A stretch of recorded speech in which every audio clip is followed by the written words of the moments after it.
View বাংলাদেশের পক্ষ থেকে সকলকে জানাচ্ছি স্বাগতম ও শুভেচ্ছা। ভিউ বাংলাদেশের যারা সাবস্ক্রাইবার রয়েছেন তাদের জন্যই আমাদের এই নিরলস প্রয়াস।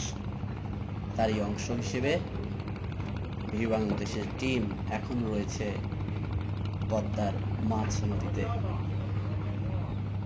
আমার সামনে যেই ভাসমান ক্রেনটি দেখতে পাচ্ছেন, এটির ধারণ ক্ষমতা 3600 টন। আর সামনের যে ধাতব খণ্ডটি দেখছেন, এর গড় ওজন প্রায় 2950 টন।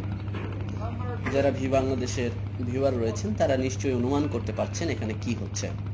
ঠিকই ধরেছেন, 150 মিটার স্প্যানের আর এই ক্রেনটির এটি বহন করতে সক্ষম কিনা তারই লোড টেস্ট চলছে।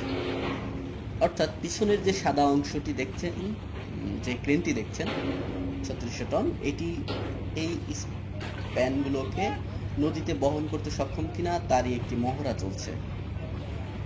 আমার হাতের ডান পাশে যেই পিলারগুলো দেখছেন, 3টি জায়গা রয়েছে।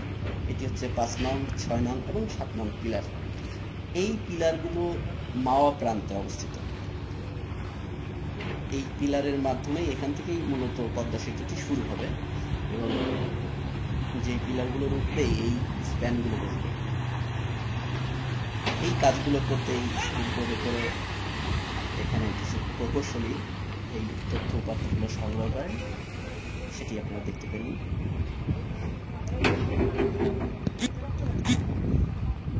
50 জন চায়না বিশেষজ্ঞ, বিবিএ এবং সিএসসির ঊর্ধ্বতন কর্মকর্তা প্রকৌশলীর তত্ত্বাবধানে চলছে এই লোড টেস্ট পরীক্ষা।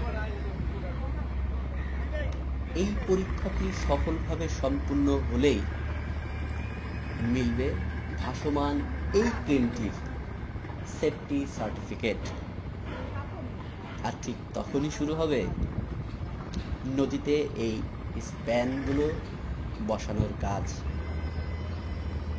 ভিউ বাংলাদেশের দর্শকরা বুঝতেই পারছেন, খুব শীঘ্রই নদীতে এই স্প্যানগুলো দেখানো হবে। আর কিভাবে দৃশ্যমান হবে আমাদের কাঙ্ক্ষিত স্বপ্নের পদ্মা সেতু। আপনারা দেখছেন খুব সহজেই 2950 টনের স্প্যানটি নিয়ে বুক উঁচিয়ে মহড়া দিচ্ছে 3600 টনের ভাসমান এই ক্রেনটি। এই লোড টেস্টের ফলাফল আমাদের ভিউ বাংলাদেশের পরবর্তী ভিডিওগুলোতে জানিয়ে দেওয়া হবে। ততক্ষণ পর্যন্ত ভিউ বাংলাদেশের সাথেই থাকুন। পদ্মা ব্রিজের সরাসরি কাজের ভিডিওগুলো পেতে আমাদের চ্যানেলটি সাবস্ক্রাইব করে আমাদের সাথেই থাকুন। ধন্যবাদ সবাইকে।